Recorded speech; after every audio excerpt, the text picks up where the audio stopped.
Love marriage है कि arrange marriage है? लव विद अरेंज ना। भाभी को देख के लग गया कि लव में ऐसा मिलती है। एगो सूरज औरी एगो रूप चांद के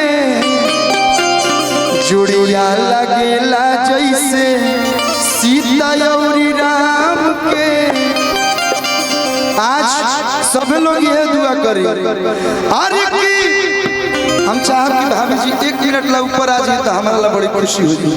1 मिनट ला देखी जो ना उपलक्ष्य में आदमी आइल बा वो उपलक्ष्य में अगर एगो दुगो गीत ना गवाई तो लोग कह के अइले हां मैं कथा कह दियले लेकिन जो ना खातिर आइल बने तो ना कहले। एक लाइन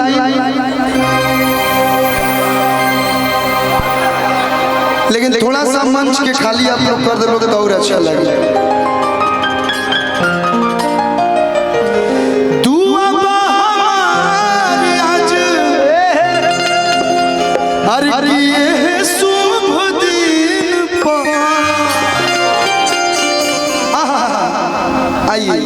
देखिए देवर आपके बहुत होंगे लेकिन मेरे जैसा देवर नहीं देखे होंगे।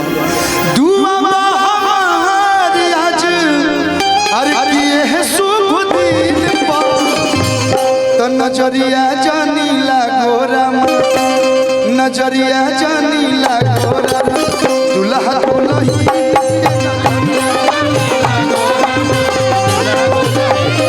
नजरिया जानी लागोरा दुल्हा दुल्ही के नजरिया एगो सूरज औरी देखी कनक भैया वो लोग बजाओ तो लोग तन में दे दी मेन पानी वानी के निया ना दिया तो बड़ी खुशी आला सो ना वो पानी वानी तो ये लोग बड़ा लोग इसके सही बात है। एगो सूरज औरी एगो रूप चांद के जोड़िया लागेला जैसे सीता औरी राम के।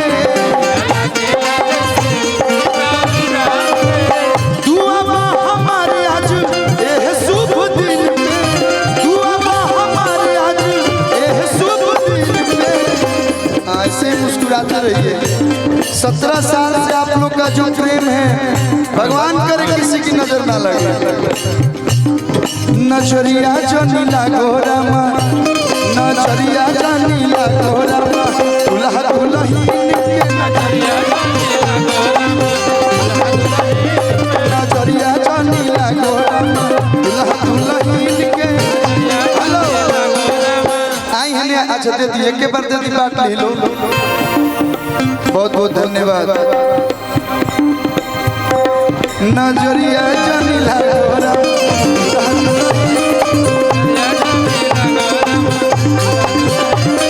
भैया कनक भैया के छोटे भाई उत्तराधिकारी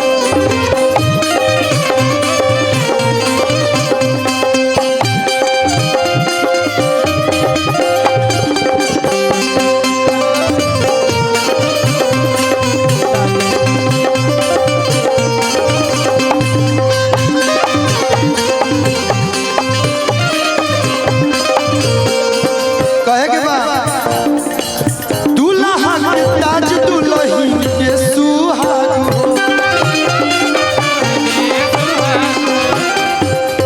पंडित जी 7 जन्म के क्रिया धरोले हुई है 7 रे जन्म जोड़ी रहे आबाद हो।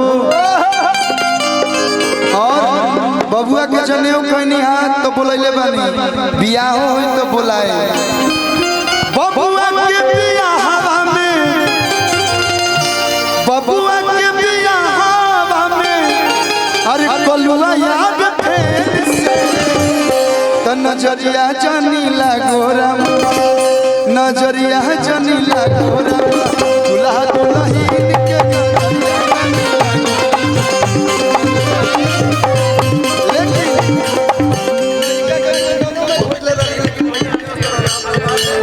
लेकिन कोनो बात में एक लाइन रहुआ खातिर हम हमेशा भैया खातिर गाई ना, लेकिन आज भौजी खातिर गाई। जैसन सोचल रहनी जैसन सोचल रहनी ओइसन भौजी मोर बारी, जैसन सोचल रहनी ओइसन भौजी मोर बारी, आ भैया ले गोर बारी।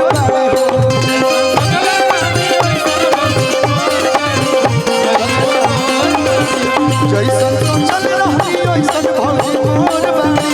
और ये सच है कि एक सफल इंसान के पीछे, एक सफल पुरुष के पीछे उसकी धर्म पत्नी, उसकी औरत का हाथ होता है।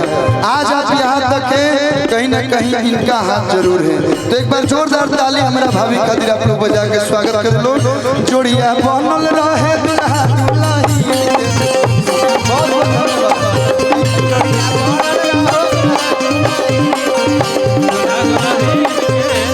जोड़िया बनल रहो दुल्हा दुल्हन,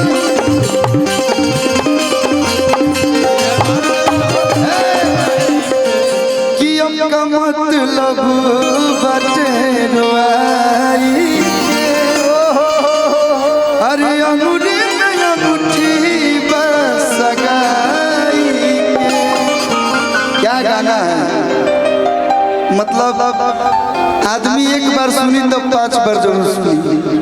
भैया ये बहुत बहुत स्वागत। गोलू आपका बहुत तारीफ करते हैं, हम लोग भी आपको देखते हैं। आज पहली बार आपसे मिले, बहुत अच्छा लगा। बस एक गीत से सेवा रही, एक गीत एक बाद निशा उपाध्याय जी आपसे मेजर में ले लीजिएगा।